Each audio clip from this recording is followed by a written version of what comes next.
Hello प्यारे बच्चों, देखिए आज है 12th क्लास की फ़िज़िक्स और चल रहा है बच्चों चैप्टर नंबर 12 जिसका नाम है परमाणु अर्थात एटम। और इस चैप्टर का बच्चों आज रहेगा लेक्चर नंबर 10th। और बच्चों पिछले 3 लेक्चर से यानी लेक्चर नंबर 7, 8 और 9 में हम इसी टॉपिक को पढ़ते आ रहे हैं, हाइड्रोजन सदृश परमाणुओं का बोहर का सिद्धांत, that is Bohr's theory of hydrogen like atoms.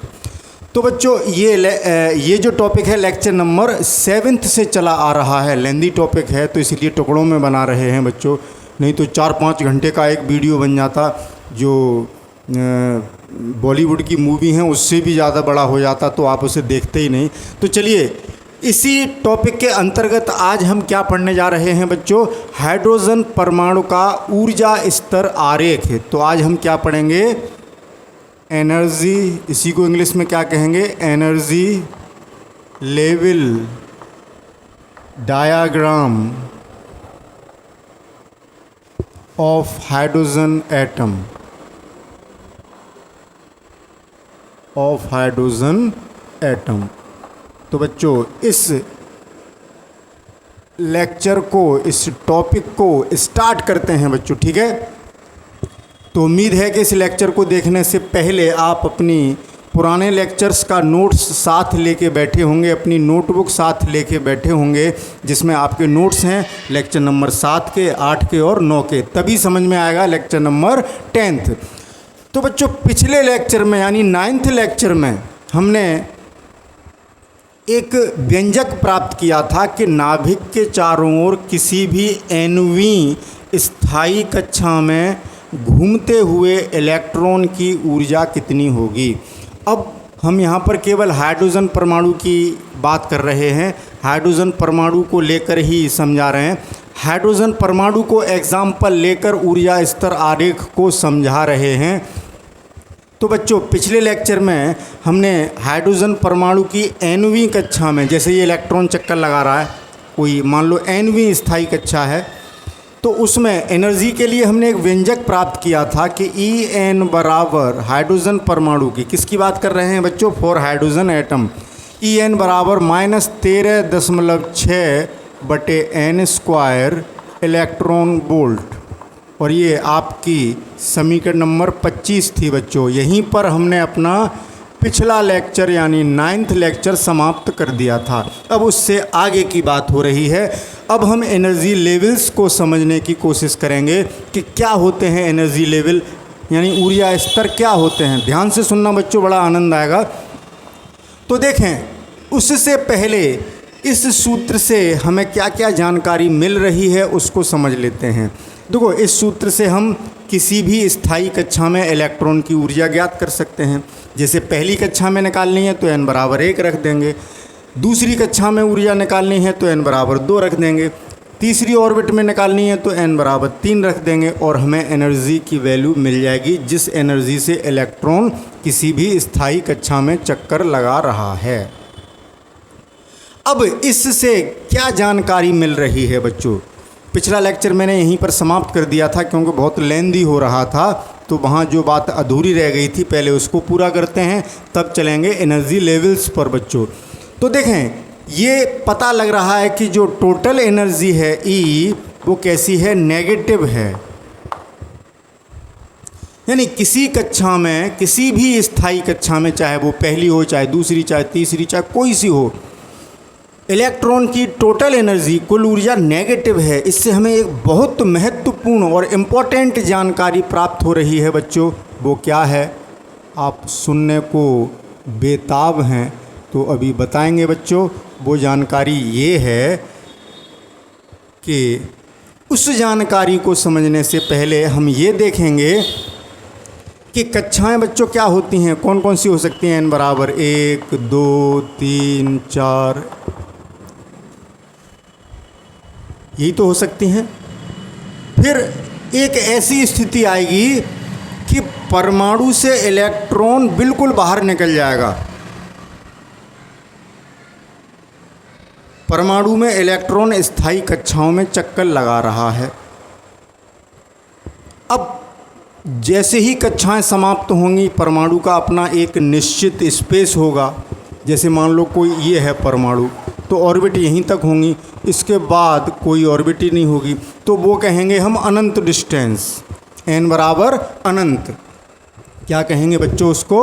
n बराबर अनंत कहेंगे।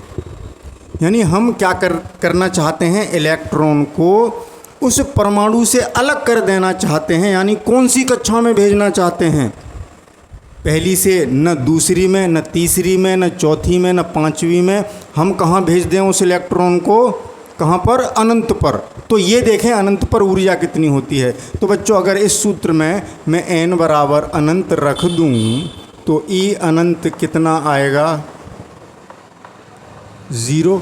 यानी वहाँ ऊर्जा कितनी होगी? 0 इलेक्ट्रॉन वोल्ट। ये सबसे ज़्यादा ऊर्जा है। आपने पिछले लेक्चर में देखा कि जैसे जैसे हम नाभिक से दूर वाली कक्षाओं की तरफ बढ़ते हैं, उन ऑर्बिट्स में इलेक्ट्रॉन की टोटल एनर्जी बढ़ती चली जाती है। और सबसे ज़्यादा कहाँ होगी? अनंत पर। और वो कितनी होगी? 0। आप कहेंगे कि सर 0 सबसे ज़्यादा कैसे होगी? क्योंकि नेगेटिव में है ना बच्चों। जैसे -10, -9, -8, -7, -6, -5, -4, -3, ऐसे करते करते तो 0 तक, अनंत पर 0 है, यानी अनंत से ऊपर तो नहीं जा सकते। अनंत भी कक्षा से ऊपर इलेक्ट्रॉन की ऊर्जा 0 भी हो सकती है और 0 से ज़्यादा भी हो सकती है बच्चों। लेकिन अभी हम 0 तक की ही बात कर लेते हैं। तो ये मैक्सिमम है, ये 0 जो ऊर्जा है वो मैक्सिमम है। यानी अगर हम उसको इतनी ऊर्जा और दे दें इलेक्ट्रॉन को कि उसकी टोटल एनर्जी 0 हो जाए, तो वो कहाँ पहुँच जाएगा? अपनी कक्षा को छोड़कर अनंत पर, अर्थात परमाणु को छोड़कर चला जाएगा, परमाणु से बाहर ही चला जाएगा और परमाणु हो जाएगा बच्चों आयनित, आयोनाइज्ड। क्या हो जाएगा? आयनित। वो बाद में बात करेंगे। तो इसका अर्थ क्या हुआ? इस नेगेटिव एनर्जी का अर्थ ये हुआ कि उसको कक्षा से अलग करने के लिए हमें उसको कुछ ऊर्जा देनी पड़ रही है। यानी बिना दिए वो अपनी कक्षा को नहीं छोड़ रहा। आप बात समझना, कोई चीज़ आपसे हट नहीं रही है, आप बल लगा रहे हो, तो किसी चीज़ को हटाने के लिए आपको बल लगाना पड़ रहा है। इसका मतलब वो किसी ऑलरेडी पहले से ही किसी बल से अट्रैक्टेड है। यानी नेगेटिव एनर्जी का मतलब उसको अलग करने के लिए हमें अलग से एनर्जी देनी पड़ रही है। इसका अर्थ क्या हुआ कि वो इलेक्ट्रॉन उस ऑर्बिट में नाभिक से परिबद्ध है, वो आबद्ध है, बाउंडेड है। कैसा है? एनर्जी का नेगेटिव होना इस बात का संकेत है कि, अब बात समझ रहे हैं ना, कि हमें इतनी ऊर्जा को 0 करना है, तो हमें जो एनर्जी देनी होगी, एनर्जी रिक्वायर्ड, जो एनर्जी देनी होगी किस काम के लिए? To emit the electron, electron को उस परमाणु से अलग करने के लिए। कितनी एनर्जी, मैं लिख नहीं रहा, आप समझते चलें। वो कितनी होगी? इतनी ही देनी होगी प्लस में, यानी देनी होगी 13.6 बटे n² इलेक्ट्रॉन वोल्ट ऊर्जा आपको देनी होगी। तब इन दोनों का जोड़ 0 होगा, तब वो इलेक्ट्रॉन अनंत पर पहुंचेगा, तब वो अपनी ऑर्बिट को छोड़ेगा। इसका मतलब उसे छुड़ाने के लिए हमें ऊर्जा देनी पड़ रही है। इसका मतलब वो उस ऑर्बिट में आबद्ध है, बाउंडेड है। ये नहीं कि छोड़ के मन आया तो चक्कर लगा रहा है और मन में आया तो चक्कर लगाना बंद कर दिया और चले गए, ऐसा नहीं हो सकता। इसका मतलब क्या हुआ? इलेक्ट्रॉन नाभिक से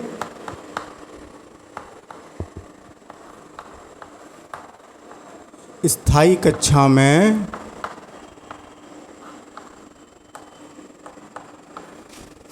आबद्ध, आबद्ध का मतलब बाउंडेड। कैसा है? बाउंडेड है बच्चों, ठीक है, आबद्ध है। बात समझ गए बच्चों? समझना बहुत ज़रूरी है। लिखने को तो आप किताब से भी लिख लेंगे, उसका सेंस क्या है, किताब क्या कहना चाह रही है, वो समझाने की कोशिश कर रहे हैं हम। तो इलेक्ट्रॉन आबद्ध है, ठीक है, ये बात समझ में आ गई। अभी इसी बात को आगे हम और समझाएंगे बच्चों, लेकिन पहले मैं इन चीज़ों को हटाऊंगा क्योंकि ये थोड़ी एक्स्ट्रा बातें हो गई कि कल ये जो सूत्र हमने निकाला उससे पता लग रहा है, संक्षेप में कह रहा हूँ कि एनर्जी नेगेटिव है। इससे पता लग रहा है कि वो नाभिक से आबद्ध है, बाउंडेड है। ये नहीं कि अपनी कक्षा को अपनी मर्जी से छोड़ के चला जाए। सीधी देहाती भाषा में समझिए, उस इलेक्ट्रॉन को चक्कर लगाना पड़ेगा। वो गुलाम है नाभिक का। स्थायी कक्षा में बच्चे चक्कर लगाता रहे, उसे लगाना पड़ेगा चक्कर। बाउंडेड है, बंधा हुआ है, उससे आबद्ध है। जैसे आप किसी रस्सी से एक पत्थर बांध के ऐसे ऐसे घुमाने लगें तो वो घूमता रहेगा, ठीक है ना। अपनी वृत्तीय गति, अपनी कक्षा को छोड़ के बाहर नहीं जा सकता।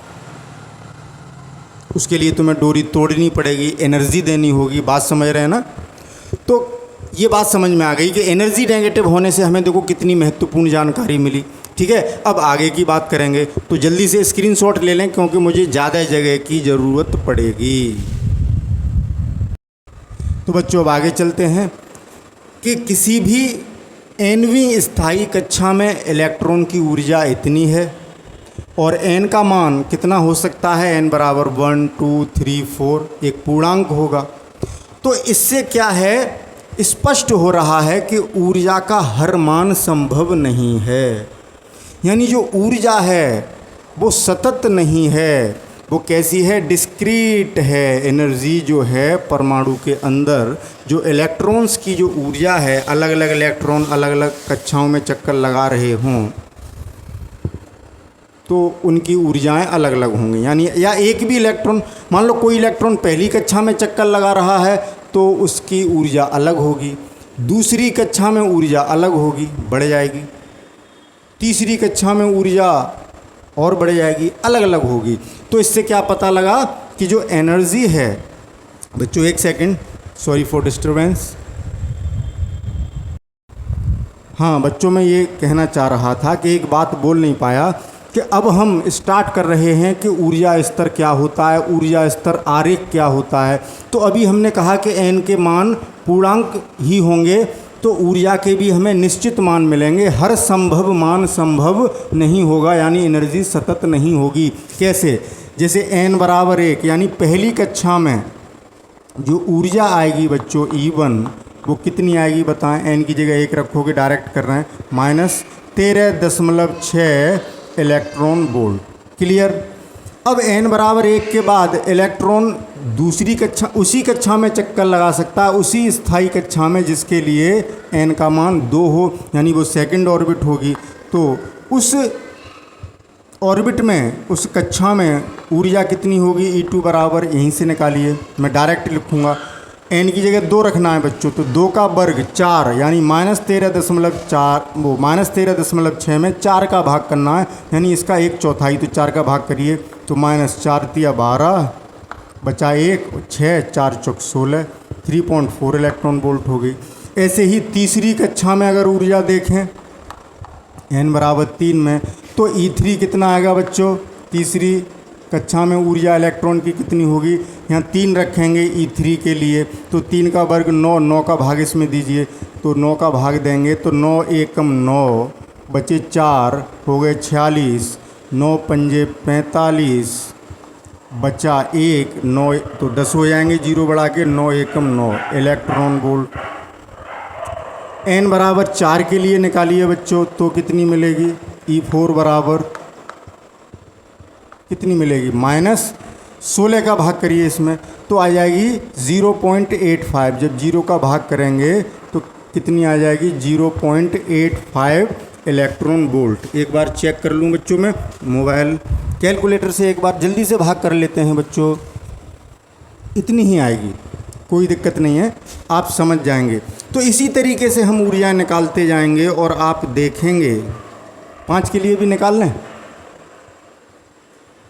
बात समझ रहे हैं। जैसे हम 16 का भाग देंगे तो देखो 16 8 128, तो बचे कितने, 128, 16 में 8, 16 में से 8 गया, 8 बचेगा, फिर 16 पंजे 80, ये हो गई। ऐसे ही निकालते चले जाएं बच्चों ऊर्जाएं, तो अनंत पर जाके, अनंत का मतलब परमाणु से इलेक्ट्रॉन अलग हो गया, किसी भी कक्षा में चक्कर नहीं लगा रहा है, तो E infinity equals to 0। Clear हुई बात? तो यहाँ आप क्या देख रहे हैं कि इलेक्ट्रॉन में जो संभव ऊर्जाएं होंगी परिक्रमण करते समय वो इतनी ही हो सकती हैं।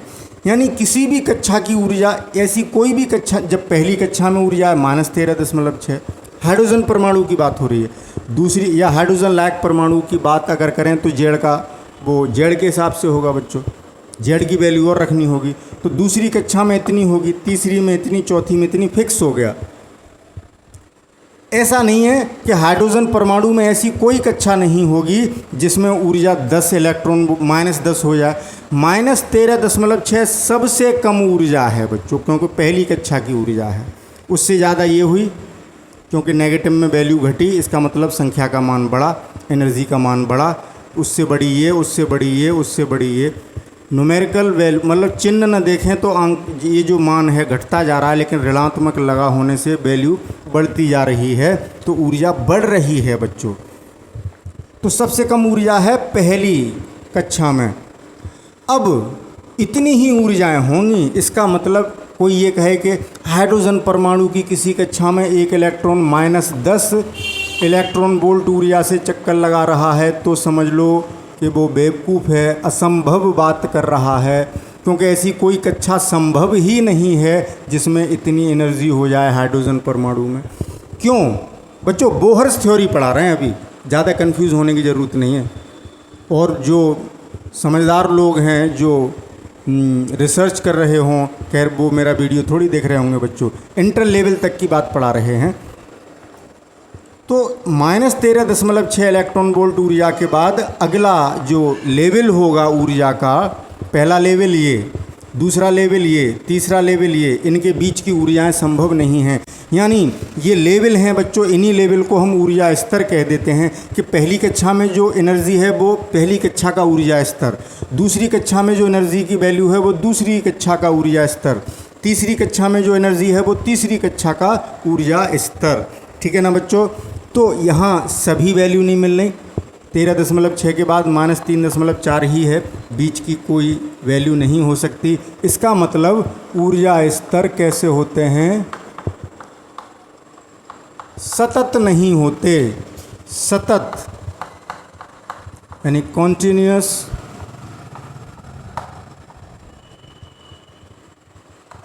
न होकर विविक्त होते हैं। यानी कैसे होते हैं? विविक्त, डिस्क्रीट,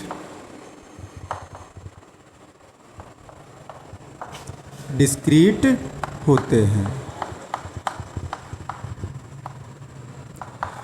विविक्त का मतलब बिखरे बिखरे हैं, ये नहीं कि लगातार मान है। बात समझ रहे हैं? बात समझ रहे हैं?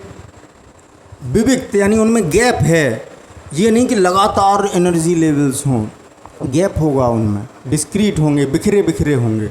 ठीक है? अब इन ऊर्जा स्तरों का अगर हम उचित पैमाना मानकर ऊर्ध्वाधर रेखा पर उनको प्रदर्शित कर दें, रिप्रेजेंट कर दें, तो वो जो डायग्राम बनेगा वही कहलाएगा हाइड्रोजन परमाणु का ऊर्जा स्तर आरेख। जो कुछ यहाँ बात कर रहे हैं बच्चों हम, वो क्या है? वो क्या है? हाइड्रोजन परमाणु की बात है। हाइड्रोजन परमाणु की भिन्न भिन्न स्थायी कक्षाओं में ऊर्जा की बात है। तो किस कक्षा में कितनी एनर्जी लेवल है, कितनी एनर्जी है, उसका लेवल, उसको लेवल पर दिखाएं कि इतनी एनर्जी है, फिर दूनी है तो 2 गुनी दूरी पर, 3 गुनी है तो 3 गुनी दूरी पर, इस तरीके से। तो वो जो डायग्राम बनेगा वो कहलाएगा ऊर्जा स्तर आरेख। कुछ बच्चे कहेंगे सर क्या फालतू की बातें पढ़ा रहे हैं, मामूली सी बातें। नहीं बच्चों, यही हाइड्रोजन स्पेक्ट्रम को समझने में मदद करेंगी। तो मैं इसको हटाता हूँ बच्चों। अब इन एनर्जी लेवल्स डायग्राम को यहाँ पर समझाने की कोशिश करूँगा, तो जल्दी से स्क्रीनशॉट ले लें, फिर वीडियो को पॉज करके मैं एक काम करूँगा बच्चों, इन जगह में शॉर्ट में लिख लूँगा, इनको ज़्यादा जगह घिर गई, मुझे एनर्जी लेवल डायग्राम समझाना है, तो मैं ये सब कुछ हटाने जा रहा हूँ। तो जल्दी से स्क्रीनशॉट लीजिए। हाँ तो बच्चों, अब ऊर्जा स्तर आरेख बनाते हैं हाइड्रोजन परमाणु का, यानी हाइड्रोजन एटम का। ये एनर्जीज जो भिन्न भिन्न कक्षाओं में हमने लिखी, ये पहली कक्षा की ऊर्जा, ये दूसरी स्थायी कक्षा की ऊर्जा, ये तीसरी स्थायी कक्षा में इलेक्ट्रॉन की ऊर्जा, ये हम पीछे अभी निकाल चुके थे। तो देखें बच्चों, इसके लिए हम क्या करेंगे कि एक ऊर्ध्वाधर रेखा खींचेंगे। ये क्लियर हुई बात। अब हम एक काम करते हैं बच्चों, जैसे एक और ढंग से समझाने के लिए हम यहाँ ले लेते हैं ये हमने ले लिया नाभिक। परमाणु बना रहे हैं बच्चों, ये क्या है? नाभिक। इस नाभिक के चारों ओर इलेक्ट्रॉन चक्कर लगा रहा होगा। मान लो ये पहली कक्षा है, पहली हो गई। ये नाभिक, समझते जाना, मैं लिखूंगा नहीं। ये क्या बनाया बच्चों? नाभिक। ये पहली कक्षा, इसके बाद नंबर आएगा दूसरी कक्षा का, इसके बाद नंबर आएगा तीसरी कक्षा का, इसके बाद नंबर आएगा चौथी कक्षा का। इसी तरीके से ऑर्बिट्स में चक्कर लगा रहे होंगे इलेक्ट्रॉन। ये पहली, अब लिखें कैसे बच्चों, जगह कम है, मैं एन नहीं लिख रहा। ये पहली आप देख लेंगे, ये तो नाभिक है जो डार्क है, ठीक है। पहली कक्षा ये है, दूसरी ये, तीसरी ये, चौथी ये, ठीक है ना। तो पहली कक्षा में जो ऊर्जा है फर्स्ट ऑर्बिट में -13.6 है। अब हम एक उचित पैमाना मान लेते हैं, जैसे आप नंबर लाइंस खींचते हैं ना, उस हिसाब से। तो देखें, इस पहली कक्षा से, ये है पहली कक्षा, इस पहली कक्षा में यहाँ दिखा रहा हूँ मैं, इसकी सीध में, यानी जो एनर्जी है वो ये बना दी मैंने, एक क्षैतिज रेखा खींच दी। तो ये कितनी एनर्जी को शो कर रहा है बच्चों? ये लाइन -13.6 इलेक्ट्रॉन वोल्ट को। अब दूसरी कक्षा का नंबर आया, इसमें जो एनर्जी है वो इतनी है बच्चों, उसकी लाइन हमने ये खींच दी। ये कितनी है? ये पैमाना इतना है कि यहाँ तो आया -13.6, और ये किसके लिए है? n बराबर 1 के लिए। बात समझना। अब n बराबर, देखो ये n बराबर, ये कब है? फॉर n बराबर 1, ये है n बराबर 2 यानी दूसरी ऑर्बिट के लिए, ये है n बराबर 3 के लिए, ये है n बराबर 4 के लिए, ऐसे ही तो चलते गए। ये है n बराबर अनंत के लिए। अब दूसरी कक्षा ये है बच्चों, ये दिख रही होगी आपको। तो इसके लिए एनर्जी ये है n बराबर 2, उसके लिए एनर्जी ये है, ठीक है। ये कितनी है? -3.4, यानी अगर यहाँ -13 है तो यहाँ कितना है? -3.4। फिर तीसरी कक्षा की बात करें तो -1.51। अब यहाँ ध्यान से देखिए, यहाँ 13.6 यहाँ पर, फिर 3.4, कितने का अंतर हुआ? 10.2 का, 10.2 का ही तो अंतर हुआ। 13 में से 3 गए 10, यानी ये लगभग 10 का गैप है, ठीक है ना। जो पैमाना मानोगे 10 यूनिट का गैप है बच्चों, 10 इलेक्ट्रॉन वोल्ट, 10.2 इलेक्ट्रॉन वोल्ट का गैप है। फिर आगे क्या हुआ? कितने का गैप रह गया? E2 इतना आया। 3.4 के बाद नहीं 4, हाँ, अब गैप कितने का रह गया? मान लो इसको मैं 1.5 भी मान लूँ और ये 3 भी मान लूँ, 3.5 भी मान लूँ इनको, तब भी इसे 1.5 मान लूँ, इसे 3.5, तो 2 का। यहाँ लगभग 10 का अंतर था, यहाँ 2 का अंतर था। तो अगर ये 10 का अंतर था तो 2 का अंतर पास में रह जाएगा। तो अब जो अगली कक्षा बनेगी इतने गैप पे नहीं बनेगी, क्योंकि गैप हो गया कम।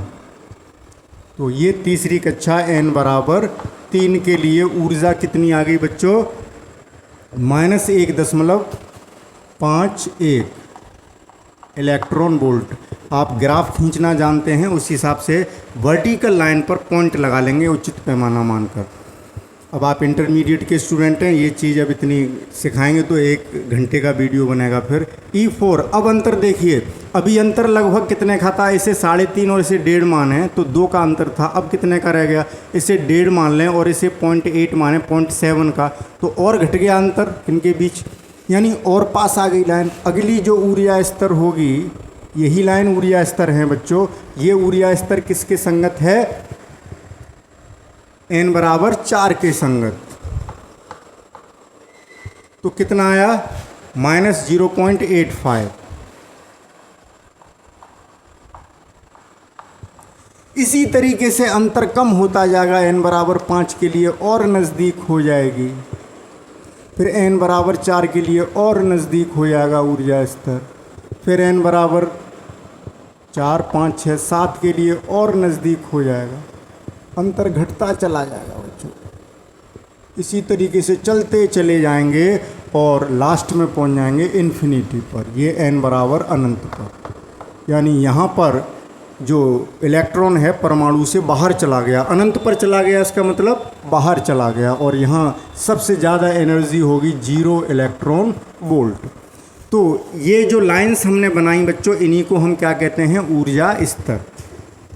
अब इसमें क्या होता है कि जो सबसे पहला है, जैसे ये दूसरी कक्षा के लिए था, ये तीसरी कक्षा के लिए था, और फिर चौथी कक्षा के लिए ये था, ये हमने इस तरीके से दिखा दिया बच्चों। ठीक है ना? बात समझ रहे हैं?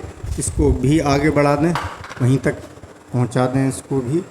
ये जो हमने बनाया है इस ऑर्बिट में, अब आप कहेंगे कि सर जब आपने त्रिज्याएं पढ़ाई थी कक्षाओं की तो उनकी दूरी बढ़ती गई थी, जैसे कि r = n² था, तो दूसरी कक्षा पहली कक्षा से 4 गुनी दूरी पर थी, फिर 9 गुनी, फिर 16 गुनी, तो उनमें गैप बढ़ता जा रहा था।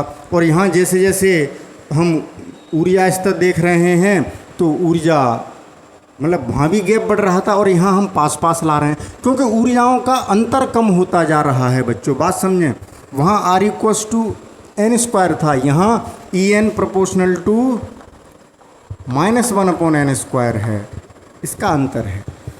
तो कक्षाओं से ऊर्जा स्तरों को न देखें, क्योंकि एक बच्चे ने सवाल पूछा था क्लास में कि सर जब आपने ये बताया था कि ये नाभिक है, तो पहली कक्षा अगर यहाँ है तो दूसरी 4 गुनी दूरी पर होगी, तीसरी 9 गुनी दूरी पर होगी, और चौथी 16 गुनी दूरी पर होगी, यहाँ होगी, यानी बढ़ता जाएगा गैप। लेकिन यहाँ बच्चों त्रिज्या नहीं दिखा रहे हैं, क्या दिखा रहे हैं? ऊर्जा।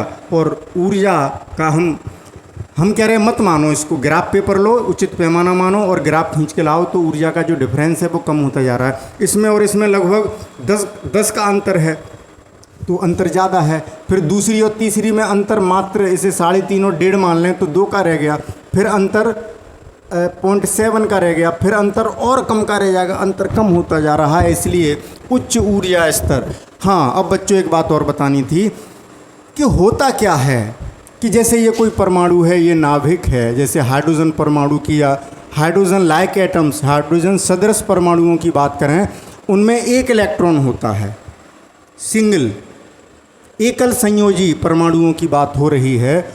तो बच्चों एक ही इलेक्ट्रॉन है, तो जैसे सामान्यतः इलेक्ट्रॉन पहली कक्षा में ही रहेगा, ये नाभिक है, ये इलेक्ट्रॉन है, कहाँ रहेगा? सामान्य अवस्था में नॉर्मली हमने कोई छेड़खानी नहीं की है, न गर्म किया है पदार्थ को, न उस पर प्रकाश डाला है, हमने किसी भी तरीके से परमाणु को एनर्जी नहीं दी है बच्चों, तो इलेक्ट्रॉन जो है अपने निम्नतम ऊर्जा स्तर में रहेगा। तो n = 1 का जो ऊर्जा स्तर है बच्चों, n = 1 का जो ऊर्जा स्तर है, ये वाला ऊर्जा स्तर ये क्या कहलाता है? यहाँ लिखते हैं मूल ऊर्जा स्तर। इन छोटी छोटी बातों को समझना बहुत ज़रूरी है। कुछ बच्चे जो बहुत इंटेलिजेंट होंगे वो ये कह रहे होंगे कि सर क्या आप बेकार की बातें पढ़ा रहे हैं, छोटी छोटी बातें। मूल ऊर्जा स्तर या निम्नतम ऊर्जा स्तर? निम्नतम ऊर्जा स्तर, कुछ भी कह लें, एक ही बात है। परमाणु में इलेक्ट्रॉन यहीं पर होगा बच्चों सामान्य अवस्था में। ध्यान से सुनना, सामान्य अवस्था में हमने कोई एबनॉर्मल कंडीशन नहीं लगाई है, जैसा अभी मैंने बताया, तो उस परमाणु में इलेक्ट्रॉन पहली कक्षा में ही रिवॉल्व हो रहा होगा, और उस समय उसकी जो एनर्जी होगी, जो उसका एनर्जी लेवल होगा, वो मूल ऊर्जा स्तर या निम्नतम ऊर्जा स्तर यानी ground level ground energy level, क्या कहेंगे इसको इंग्लिश में? Ground energy level. ये लेवल ही तो बनाए हैं कि एक बर्तन में पानी यहाँ तक भरा, एक में यहाँ तक भरा, एक में यहाँ तक भरा, एक में यहाँ तक भरा है, तो लेवल बनाए हैं बच्चों, इसीलिए लेवल हैं, ऊर्जा स्तर हैं बच्चों ये। तो सबसे पहले वाला जड़ है, मूल ऊर्जा स्तर है, निम्नतम ऊर्जा स्तर है। अगर परमाणु को, जैसे ये परमाणु है, इसको हम बाहर से कोई एनर्जी दे दें तो इलेक्ट्रॉन उसको अवशोषित करेगा, उसमें ज़्यादा एनर्जी आ जाएगी और वो चला जाएगा ऊपर वाले ऊर्जा स्तरों में जहाँ की एनर्जी ज़्यादा है, बढ़ती जा रही है एनर्जी ऊपर। ठीक है, तो इसको छोड़कर बाकी के जो ऊर्जा स्तर हैं बच्चों वो कहलाते हैं, तो कहलाता है परमाणु उत्तेजित अवस्था में। यहाँ पर परमाणु जब इलेक्ट्रॉन कहाँ होता है, चलो बच्चों अभी समझाएंगे, थोड़ा जगह बना लें।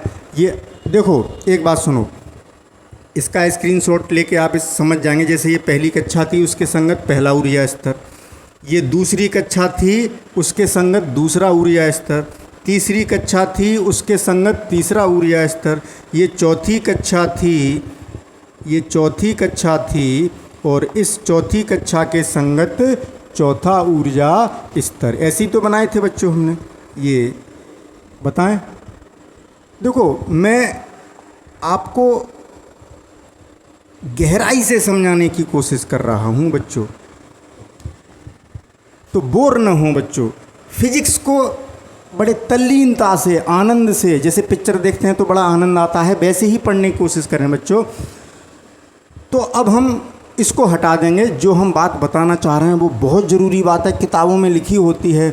तो जब मैं पढ़ता था बच्चों तब मैं भी बड़ा कंफ्यूज हो जाता था कि उत्तेजित अवस्था और इलेक्ट्रॉन कहाँ है, कि परमाणु उत्तेजित अवस्था में है कि इलेक्ट्रॉन उत्तेजित अवस्था में पहुँचा है, बड़ा कन्फ्यूज़न होता था। मैंने झूठ मूठ कहा है बच्चों, कुछ बच्चे ऐसे कंफ्यूज हो सकते हैं, मैंने तो अपना उदाहरण दे दिया जिससे आप ध्यान से सुनोगे, अरे सर क्या गलती करते थे उसको ज़रूर देखो, इसलिए कहा। चलिए खैर जल्दी से स्क्रीनशॉट लें, फिर मैं यहाँ से हटा के जो बात बताना चाह रहा हूँ वो बताऊँगा। Take a screenshot immediately. हाँ तो बच्चों अब आगे चलते हैं। मैं जो बात बताना चाह रहा था अब मैं यहाँ जगह बना चुका हूँ, अब यहाँ बताएंगे कि हमने ये बताया बच्चों कि सामान्यतः परमाणु अपने मूल ऊर्जा स्तर में रहता है, यानी जब, और मूल ऊर्जा स्तर कौन सा है बच्चों, जब n बराबर 1 है, यानी जब इलेक्ट्रॉन पहली कक्षा में चक्कर लगा रहा है उस समय परमाणु कहलाएगा ग्राउंड स्टेट में। यानी जब इलेक्ट्रॉन कहाँ चक्कर लगा रहा है, संक्षेप में लिख रहा हूँ, n बराबर 1 में यानी पहली कक्षा में, तो उस समय जो परमाणु है वो कहलाएगा, समझते चलें बच्चों किताबों में सब लिखा है। यानी जब, इसका क्या मतलब है, जब इलेक्ट्रॉन n बराबर 1 यानी पहली कक्षा में है तो उस समय परमाणु ग्राउंड स्टेट में कहलाता है। यानी मूल अवस्था में। अभी समझाएंगे बच्चों, बहुत अच्छा उदाहरण देंगे, कहाँ कहलाता है, मूल अवस्था में। ये बात ध्यान रखेंगे आप। ये हुई एक बात, मैंने खींच ली लाइन। मूल अवस्था का मतलब ग्राउंड स्टेट, यानी हमारे दिमाग खराब नहीं हुए हैं कि हम ग्राउंड पर ही हैं, ज़मीन पर ही हैं बच्चों। हवा में नहीं उड़ रहे, कहते हैं ना पर निकल आए, हवा में उड़ने लगा है, तो अभी हवा में नहीं उड़ रहे। जैसे बच्चों किसी व्यक्ति की जेब में नॉर्मल रुपए हों जितने उसकी जेब में रहते हैं, 10 रुपये 20 रुपये, तो वो अपनी नॉर्मल लाइफ जी रहा होता है। सपोज किसी तरीके से उसको 1 लाख रुपए मिल जाए तो उसका दिमाग बहुत जल्दी ख़राब हो जाएगा, वो एक्साइटेड हो जाएगा, उत्तेजित हो जाएगा। क्या कहेगा, अरे यार अब तो मैं बाइक भी खरीद लेता हूँ, एक बढ़िया सा एंड्रॉयड खरीद लेता हूँ, कितना एक्साइटेड होगा। तो सामान्य अवस्था में वो बिल्कुल नॉर्मल था, अपनी ज़मीन पर एक ज़मीनी ज़िंदगी जी रहा था। तो बच्चों ज़िंदगी से जोड़ के इन चीज़ों को सीखिए, तो वो कहलाती है ग्राउंड स्टेट। इस समय सब कुछ नॉर्मल चल रहा है। अब उसको मिल गए पैसे, उसका हो गया दिमाग ख़राब, अब वो हवाई पुलाव बनाने लगा, बहुत बड़े बड़े सपने देखने लगा कि मेरे पास तो एनर्जी आ गई, पैसा आ गया, अब मैं ये खरीदूंगा, गाड़ी खरीदूंगा, बंगला खरीदूंगा, ये करूंगा। समझ गए ना बात। तो सामान्यतः इलेक्ट्रॉन कहाँ होता है, अपने निम्नतम ऊर्जा स्तर में। जिसको उस समय जो परमाणु है ये कहा जाता है कि नॉर्मल है, ग्राउंड स्टेट में है, बहुत बढ़िया ज़िंदगी जी रहा है। ठीक है बच्चों, तो परमाणु की वो क्या हो गई, मूल अवस्था। और इस अवस्था में उसकी जो एनर्जी स्तर है, इस अवस्था में जो ऊर्जा स्तर है, किस अवस्था में इसकी बात हो रही है, इस अवस्था में जो ऊर्जा स्तर है वो कहलाता है मूल ऊर्जा स्तर।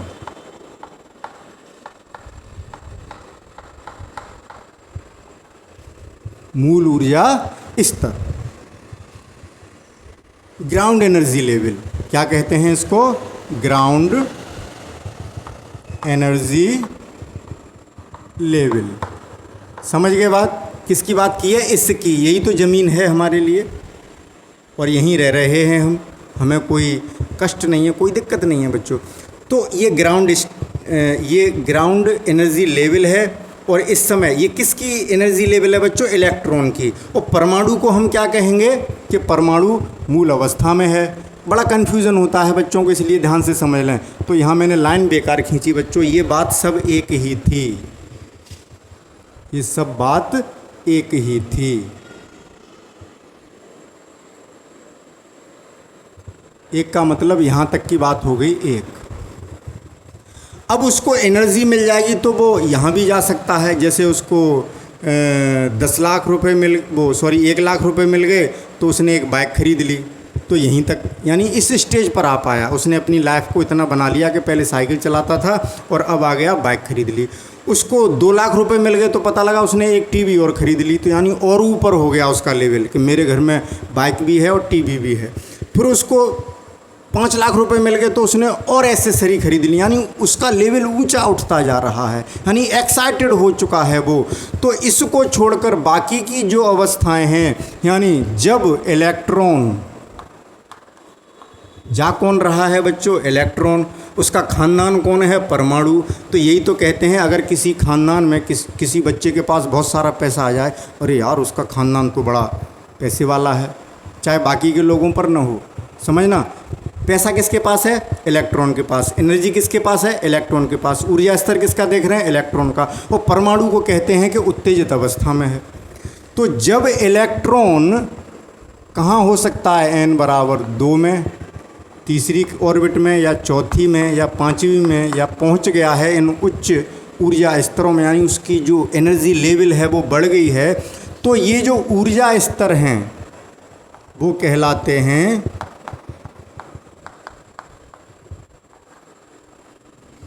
उत्तेजित ऊर्जा स्तर। क्या कहलाते हैं बच्चों, उत्तेजित ऊर्जा स्तर, एक्साइटेड एनर्जी लेवल। क्लियर। और इस अवस्था में जो परमाणु है वो क्या कहलाता है, उत्तेजित अवस्था में, उत्तेजित अवस्था में, यानी पूरा खानदान ही उत्तेजित हो गया, सब उत्तेजित हो जाएंगे। कोई क्या करे, मेरे भैया के पास इतना पैसा है, ये है वो है, ये कुछ हो गया है। पिताजी कहेंगे अरे मेरे बेटे ने बहुत तरक्की कर ली है।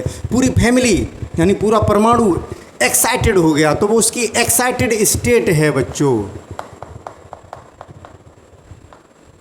और उसके पास क्या क्या है, कितनी ऊर्जा है, वो है उसका स्तर, उत्तेजित ऊर्जा स्तर।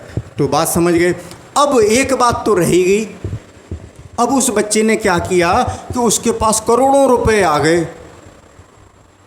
तो उसने चीज़ें जो खरीदी सो खरीदी, वो उसने अपना देश छोड़ के ही पलायन कर गया, इंडिया से चला गया, बाहर अमेरिका चला गया कि मैं तो और पैसे वाला बनूंगा। यानी उस परमाणु को छोड़ गया, खानदान को छोड़ गया, देश को छोड़ गया, अब वो चला गया अनंत पर। तो उसे कहेंगे आयनित अवस्था, कि बेटा तुम अब परदेसी हो गए। यानी वो अवस्था कौन सी हो गई, जब इलेक्ट्रॉन n बराबर अनंत पर होगा। किसकी बात हो रही है, यहाँ लिख दें बच्चों जैसे अब तक लिखते आए। जब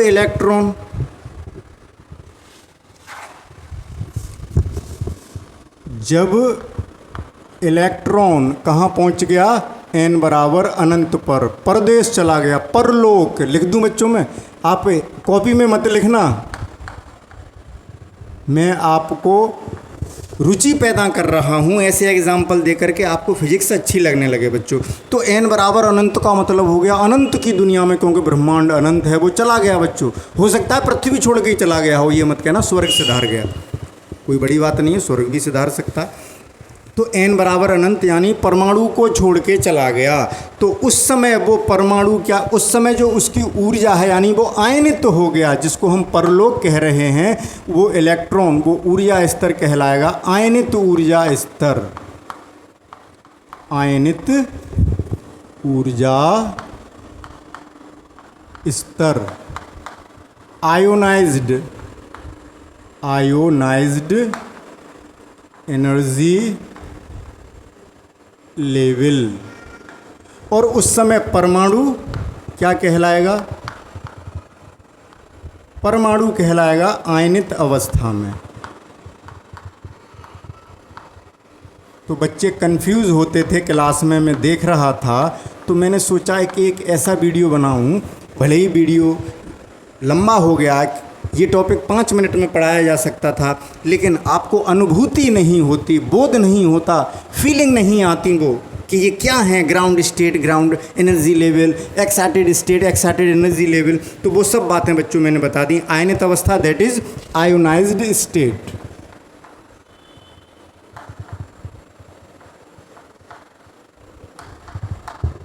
ठीक है, तो जल्दी से स्क्रीनशॉट लें बच्चों, मैं ये देख लूँ वीडियो ज़्यादा लंबा तो नहीं हो रहा है। बातें बहुत हैं बच्चों, लेकिन फिर आप देखते नहीं हो, तो जल्दी से इसका स्क्रीनशॉट लें, फिर आगे चलेंगे। हाँ तो बच्चों हमने बता दिया था कि n बराबर 1 क्या है, मूल ऊर्जा स्तर है, जो एनर्जी का लेवल है। और इस समय जो परमाणु है वो किस में कहा जाएगा, यहाँ बात कर रहे हैं परमाणु क्या कहा जाएगा, ये तो ऊर्जा स्तर है उसका लिख दिया। जो परमाणु है वो कहलाएगा ग्राउंड स्टेट में, ग्राउंड स्टेट, मूल अवस्था। जो बातें अभी बताई इस डायग्राम में समझा देते हैं, ठीक है। और इसके बाद जो भी अवस्थाएं हैं अनंत को छोड़कर, वो सब क्या हैं, उत्तेजित अवस्था। परमाणु की, ये किसकी बात कर रहे हैं, परमाणु की उत्तेजित, उत्तेजित अवस्था, यानी एक्साइटेड स्टेट है। ये क्या है, एक्साइटेड स्टेट।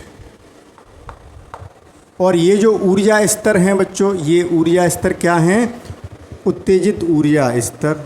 ये क्या है, परमाणु। परमाणु को कहेंगे कि परमाणु किस अवस्था में है बच्चों, उत्तेजित अवस्था में है। और ये जो ऊर्जा स्तर हैं इस समय, वो हैं उत्तेजित ऊर्जा स्तर। अभी जो बात समझाई सब उसमें लिख रहे हैं, एक्साइटेड एनर्जी लेवल।